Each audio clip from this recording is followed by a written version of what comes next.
Source d'inspiration pour les hommes depuis des millénaires, le bouquetin des Alpes est une espèce emblématique de l'arc alpin. Facile à approcher, les bouquetins furent longtemps chassés par nos ancêtres, qui préféraient faire une bonne sieste après un repas facile à attraper, plutôt que de courir en vain le lièvre.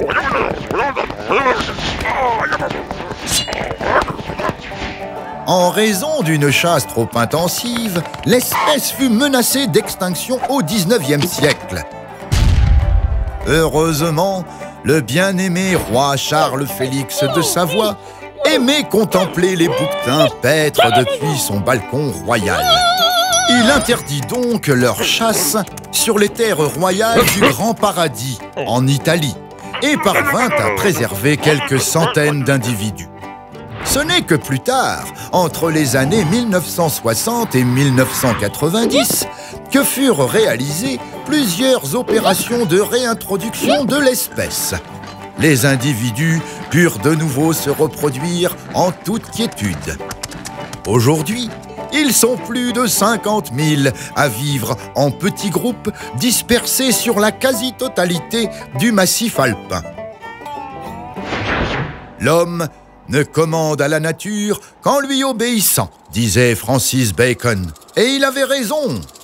Réintroduit par l'homme à partir d'individus peu diversifiés génétiquement, l'espèce est fragile aux contraintes de son milieu, aux maladies transmises par les troupeaux d'élevage et reste en danger. Depuis le début des années 2000, les scientifiques ont constaté plusieurs cas d'effondrement démographique, encore inexpliqués. Quelles sont les menaces qui pèsent sur les colonies? Comment y remédier? Depuis 2017, le projet Alcotra-Le-Med-Ibex tente d'apporter des réponses à ces questions. Financé par l'Union européenne, il regroupe des acteurs français et italiens de la protection du patrimoine naturel du massif alpin, autour d'un vaste programme d'études et de préservation, associé à des opérations de restauration de réseaux d'habitat reliés par des corridors écologiques. Le bouquetin vit en altitude, sur les flancs des montagnes, et les compter n'est pas chose aisée. Nos têtes pensantes se creusent les méninges pour mettre en place un protocole de comptage fiable sur l'ensemble de la zone d'étude. Leurs collègues, quant à eux, s'appliquent à poser des balises GPS sur certains individus.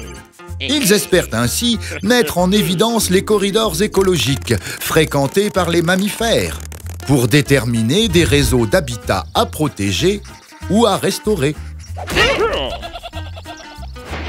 Lors de la pose des balises GPS, des prélèvements sont effectués afin de connaître les causes des chutes brutales des populations dans certaines colonies et déterminer si l'espèce parvient à rediversifier son patrimoine génétique. L'ensemble des données récoltées est centralisé, puis échangé entre tous les partenaires du projet. Leur analyse donne des indicateurs permettant de définir quel type d'action il est nécessaire de mettre en place pour que nos enfants et nos petits-enfants puissent continuer à faire des selfies avec les bouquetins.